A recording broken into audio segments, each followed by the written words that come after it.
Hey hi everyone and welcome back to my বাড়ির পুজোর blog. আমি আবার চলে আসলাম আমার বাড়ির মনসা পুজোর আরেকটি পার্ট নিয়ে।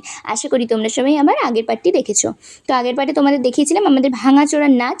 তো আমি বেশি কথা বলিনি, এই ভিডিওতে আমি বেশি কথা বলবো না, তোমরা শুধু আমাদের ভাঙাচোরা নাচটা দেখো। তো তোমরা এখন সবাই ভাবছো হয়তো যে আমি শুধু নাচই তোমাদের দেখাচ্ছি, কি করব বলো, আমাদের এই ভাঙাচোরা নাচ একবার শুরু হলে তো আর শেষই হয় না। তো আমার ইচ্ছা হলো তোমাদের সাথে একটু শেয়ার করতে। তোমরা একটুখানি দেখো আগে আমাদের কয়টা ভাঙাচোরা নাচ, তারপর তোমাদের সাথে কথা বলবো।